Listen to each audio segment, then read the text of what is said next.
Your suitcase has the ability to say a lot about who you are and how you travel. And even if you're completely unaware, how you travel is a signal to the world. In a previous video, I made the comparison between travel as escape and travel as cultural exploration. And in that video, I talk about the difference between someone who travels to Mexico to stay at a resort and someone who travels to stay in a guest house in the French countryside. And I'm not here to say that one is better than the other, but I found myself hunting for a new check-in luggage, and the further I looked, the more I realized why certain luggage brands spoke to me more than others.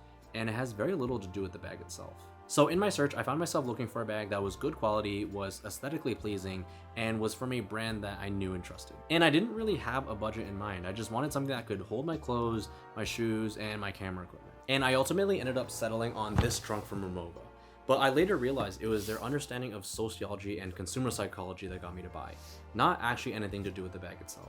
To explain, let's take 3 different ways of traveling. You have people who visit all-inclusive resorts. This kind of travel just requires economic capital, and everything about the experience is engineered to make cultural capital unnecessary. It's an incredibly honest way to travel because the resorts don't try to hide what it is. The language they use, like escape or get away, they're clear that the trip is defined by what it removes from your life, not what it adds. Then you have backpacking in Asia. This requires often very little money, but usually lots of time freedom. It's a signal of adventurousness, it's anti-materialist. These kinds of travelers value experience over comfort and authenticity over luxury.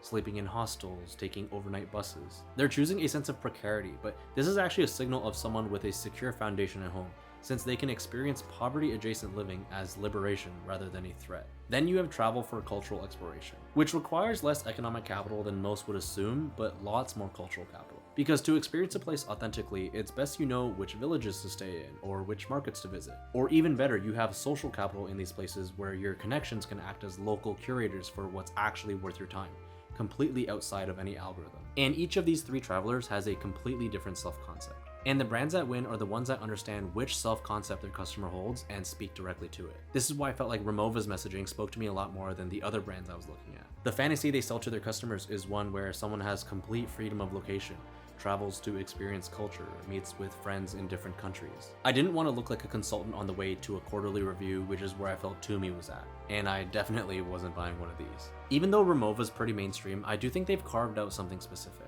The culturally oriented traveler who isn't incredibly price sensitive and wants a good quality bag. And to my knowledge, there isn't another luggage brand that hits on these core pillars as well as Remova does. So let me know in the comments, what kind of luggage brands do you like? And be sure to follow along because this next year is going to be a fun one on this page.